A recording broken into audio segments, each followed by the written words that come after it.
Hey everyone. Hey, good. Thanks for having me. I'm honored to be here. Um, Looking forward to demonstrating for Sentient Academy.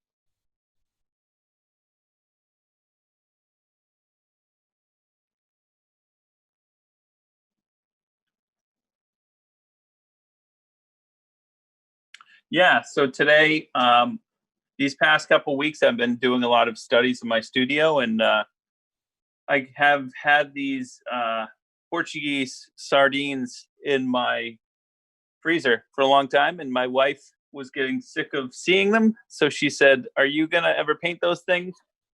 And I said, "Sure." And we had this on the calendar, so it seems like perfect time. And pretty good thing to paint for the summertime. So I've been doing a bunch of fish, and I'm all warmed up and ready.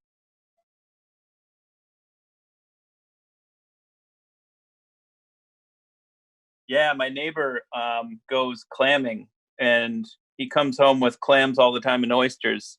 And he caught a blue crab, and he just texted me and said, "Hey man, do you want a blue crab?"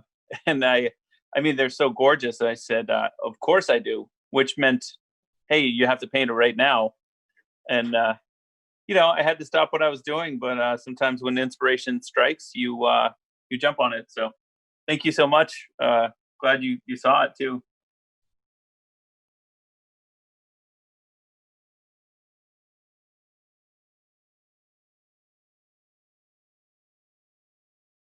Oh, from my class, Arwa.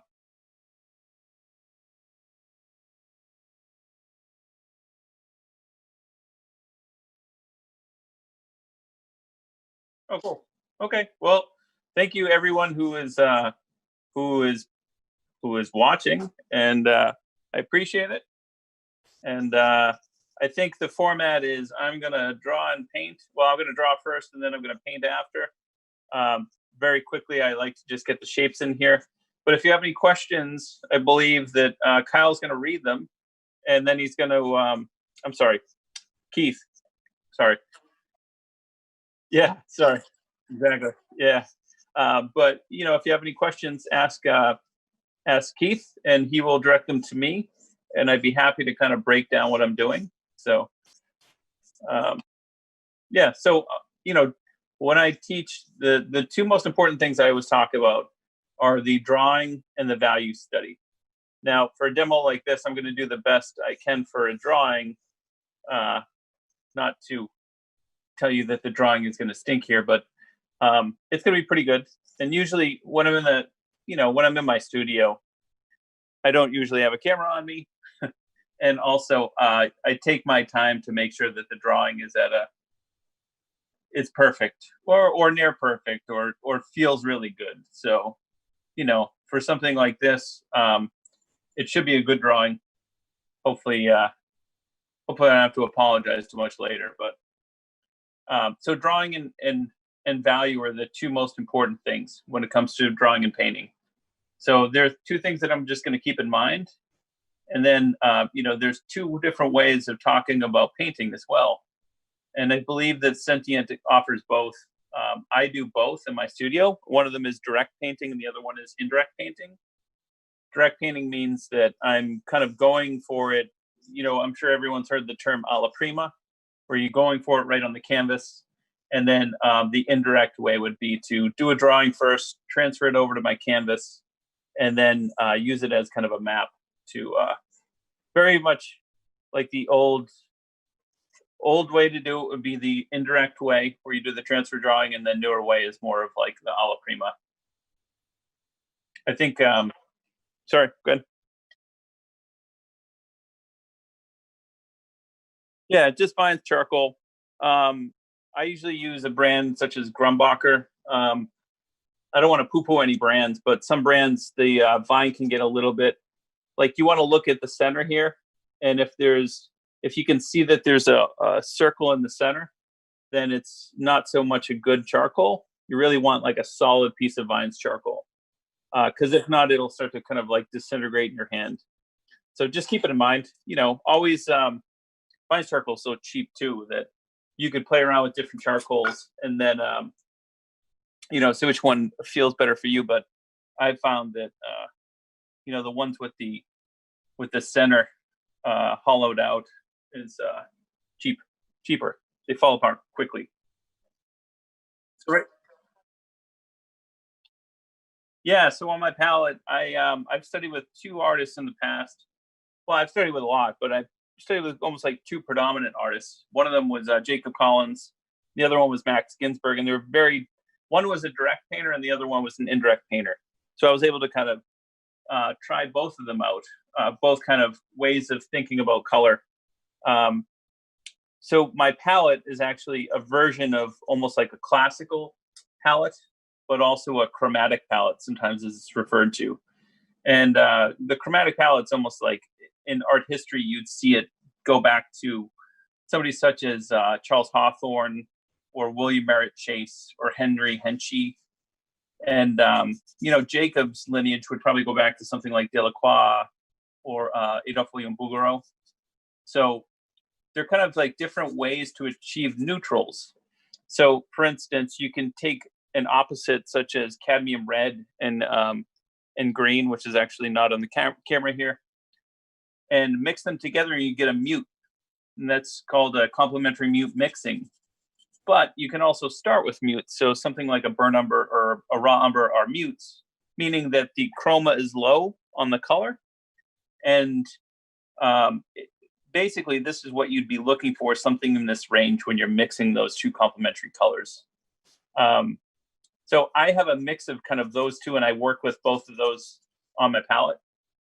I got to move my coffee here because I keep wanting to dip my brushes in it, which happens way too often. Yeah, it's because it's the same size as my turpentine or mineral spirits. So at the beginning stages here, I use mineral spirits in my paints to keep the paint what's called lean. So the concept behind painting is that you want to keep it fat over lean. So the early stages are thinner with turpentine, and then as I build layers up over the top, it's fatter because the oil content is higher. It's more oil later. Did that answer the palette question? I mean, I could go through and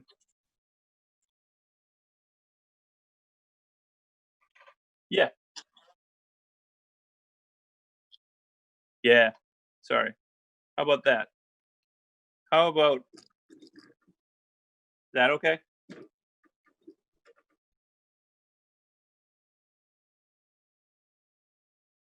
Okay.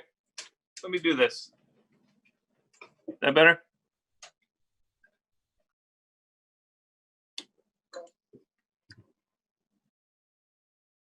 Let me turn a light off.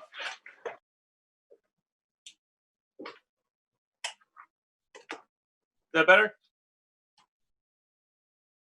It's still blown out, huh? Yeah. Sorry. Let's see if we, as a still life painter, I'm always working to get the best lights in my studio too. So let me see if I can adjust this just a tiny bit.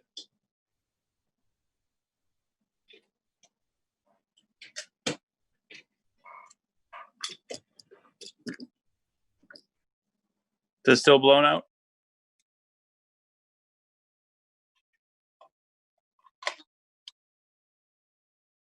All right, there we go.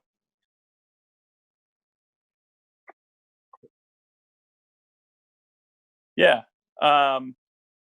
Yeah, so you're just missing the palette. Well, I guess you can see most of the palette now, but really what I have here is just the ability to kind of hit all my high chroma colors down here, but I also have a bunch of neutral mixtures kind of mixed in the middle.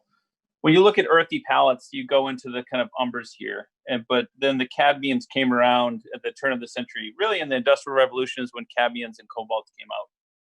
So that's when I'm just going to turn it a tiny bit. Is that okay? Okay.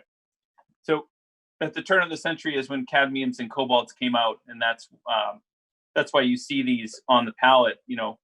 Before then, you look at a lot of the old master palettes and paintings, and there was not a bunch of there was not a lot of high chroma colors.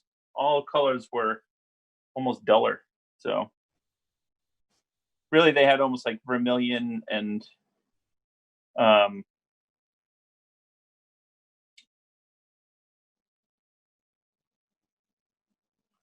so at the beginning, what I try to do here is just set up my value structure. And I try to look for kind of the shadow of the cast shadow, sometimes referred to, well, it's referred to as a cast shadow, but it's sometimes also thought of as the crevice shadow. So when an object hits a ground plane, there's always a moment where the reflected light can't get up into the shadow. So there's no reflected light, and it's almost like this small little line of darkness, and it's referred to as an occlusion shadow. It's referred to as an accent shadow, but it's also referred to sometimes as a crevice shadow. So something like that will help me kind of gauge. That's my pole, right? That's my darkest dark. So I'm going to scumble in some color here just to get a little bit more,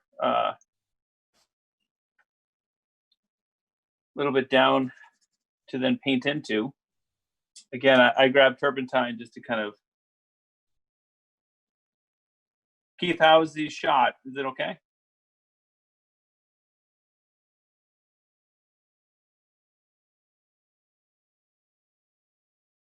I do, and that's something like more like the Munsell system, where there's terms that you've probably all heard: tinting, toning, and shading.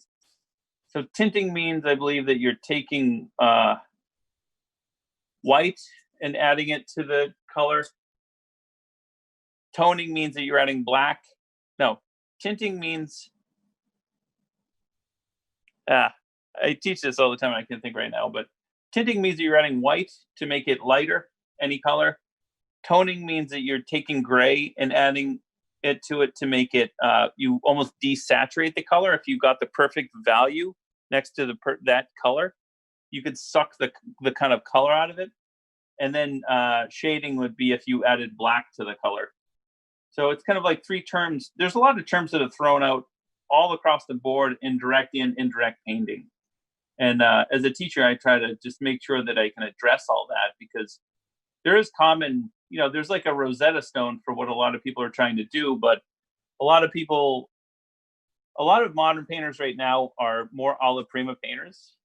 And I think that learning direct and indirect approaches to find your own temperament of how to paint would be a bit more beneficial than, just kind of show all the tools and say, grab all these whenever you need them, and find out how you do the best painting.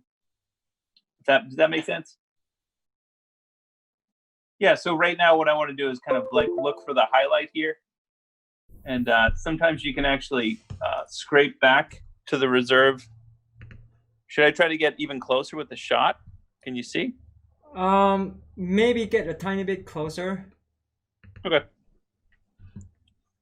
I can drop this. Is that okay? Oh yeah, that's much better.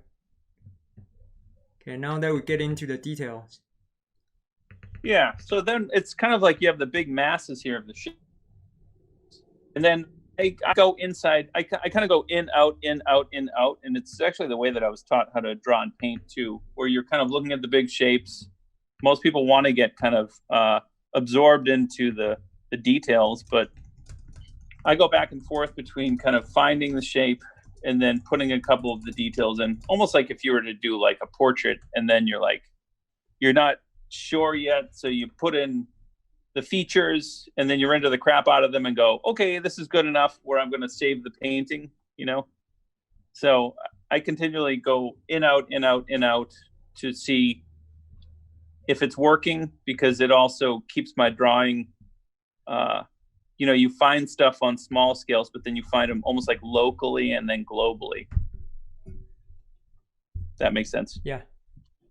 Cool. And Keith, you're a painter too. Your paintings look awesome, by the way. Oh, thank you. I've been following you on Instagram, and Are you taking classes with Brian? Is that correct? Well, that's one of the reasons why I started Sentient Academy. So I'm taking classes from everybody. That's fantastic. That's great. Yeah. So, and everyone kind of has their way of painting to it that works for them. And I mean, the worst we can do is, as teachers, kind of put content out there and not explain what we're doing, even though that is a technique I've seen as well. You just kind of watch a master paint. But I like to explain kind of why I'm doing what I'm doing, and then peel it back another layer to find out where that came from. So, for instance, Max Ginsburg, his father was Abraham Ginsburg, and he's the one that taught him, right?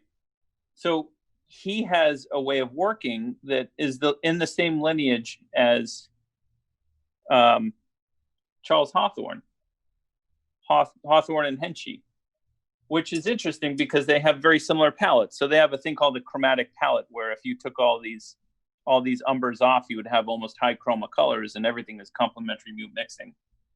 So it's like, if you find out why people are making the choices that they are, you can understand a lot more. You know what I mean? Yeah. Which to me is always fascinating. So I'm always interested to find out kind of who somebody's teacher was, and it helps me kind of recreate the way, for the most part, I can find out, what the lineage is of why they paint the way that they do. So speaking at this of point, teaching. Yeah, sorry. Oh, I just said, speaking of teaching, I know you have a book out there, right? Yes, I recently wrote a book called The Art of Still Life, and the impetus for that was just I was teaching a lot of students, and they were just asking what book I would recommend for still life painting, and I just never could recommend one good one. So I wrote a book that kind of encapsulated everything. They always, it's almost like everywhere you go, everyone would be like, do you have a book? Do you have a book that you can recommend that kind of covers all this? And I never felt comfortable recommending a book. I mean, can you think of another still life book? Not to put you on the spot, but Well, I can't. I still can't. now I do. Yours. Oh, thanks, man. No, But just I get what you're saying, because that's kind of like with Sentient Academy, right? Like people ask, is there a way to learn from Brian Martaylor or somewhere? And I like your mentality. If we want to get something good, then we can do it ourselves.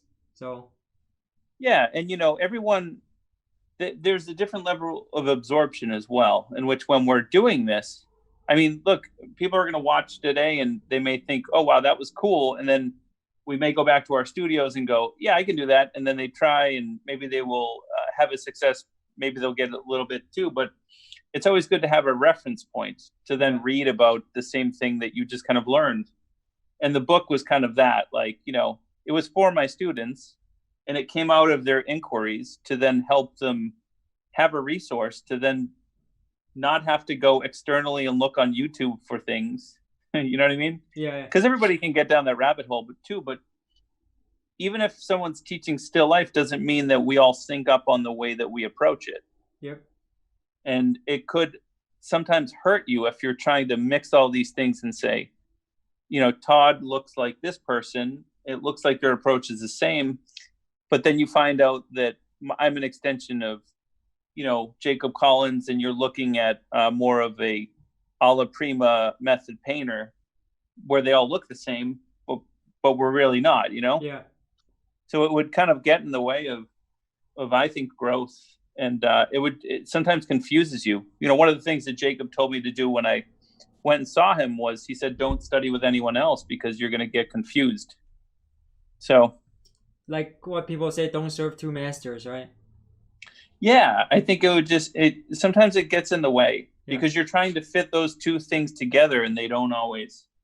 And rather than being confused, if you can kind of sit at the feet of the master and just say, show me all you have, and then go after and say, okay, now I'm going to study this as well, but think of them as two different stories, I think it would serve you better. Yep. Hey, do you mind tilting it just a bit down so people can see you mixing?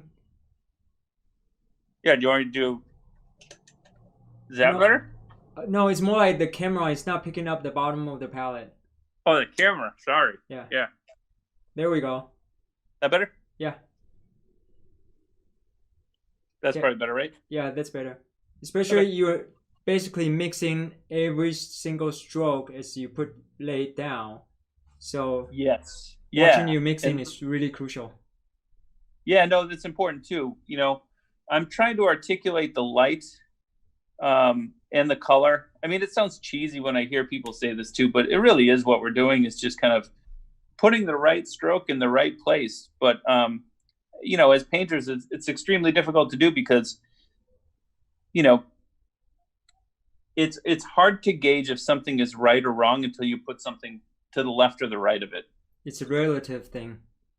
Right, and that's why at the beginning I set it up by finding the darkest dark and the lightest light, and then paint. If I have these two extremes, I can then paint the middle of them, Mm-hmm. and it takes one more option off the table. Yeah.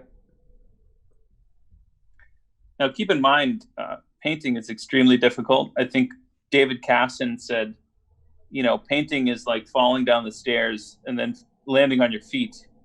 So there's always moments where we have a lot of self-doubt.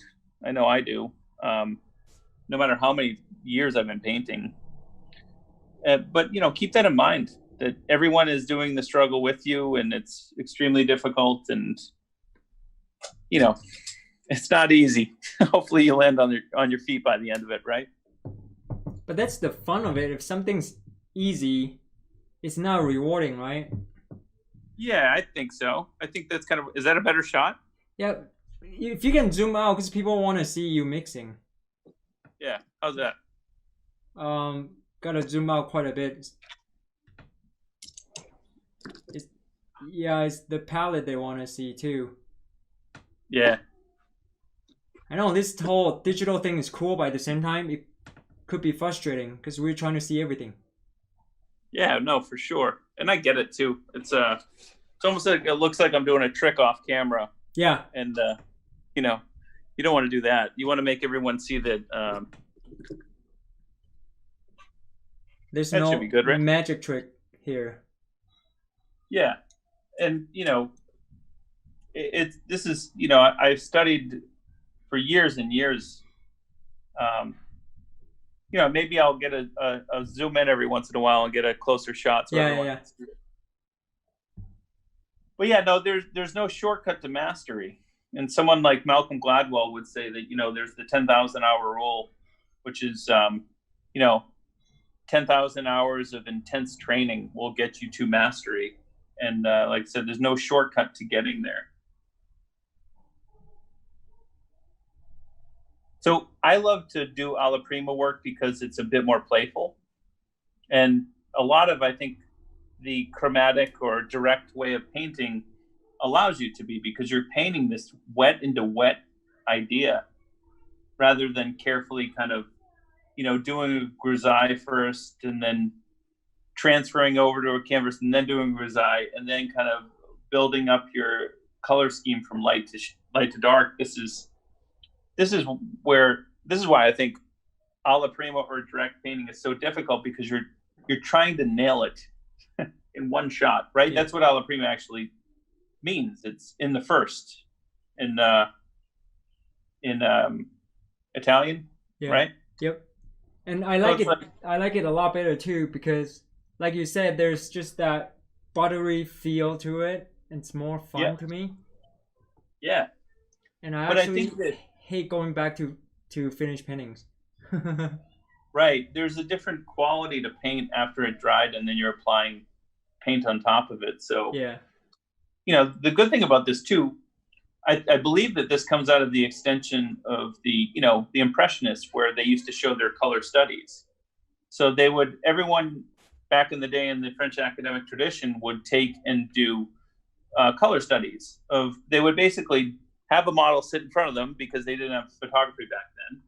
And then they would do a color sketch like this, where you're a bit more playful with your color. and then take this sketch and the drawing and then create your painting in the studio without the model. Mm-hmm. So this kind of was this fun exploration of an idea. And then it ended up, I believe that they showed their sketches, which was blasphemy at the time. And then because they did that, that's when I believe the almost like the spark that started modernism. I forget, there's actually a book on it too, maybe by Roger Kimball. I forget what the name of it is, but where it's, it was originally crazy thought to show your sketches. And then it ended up being like a game changer where the Impressionists came out of it, Manet and Monet and Cezanne and Berta Morisot and Bastille. So always fascinating to kind of strip it back to the historical side of it and find out why we've arrived where we are and who did it and why they did it. You've heard of Henry Henschel, right? Not really. So Henry Henschel was he had studied, I believe, with William Merritt Chase, who was kind of a New York sergeant. So he actually painted a lot of fish too. And Julian Eldon, where they were kind of like the American Impressionists. And, it's very much a direct way of painting, which was out of the Impressionists. Or the French Impressionists were first, and then the Americans were much later. So it's just, to me, it's just fascinating because you can just find out the lineage of why we're painting. So you learned from, you said Brian, right? Yeah. I'm sure. Who did he study with? There's this Chinese William guy. Whitaker? Was it William Whitaker? I don't think so. He like the plein air. He's got a Chinese minister that's teaching him. Can't remember the name, cool. even though I'm Chinese, but I didn't pick up the name. Cool. Oh yeah. Well, I mean, there's a lot of ateliers that were kind of carrying on the tradition. Like Richard Lack was one of them. R.H. Ives Gamble was another one.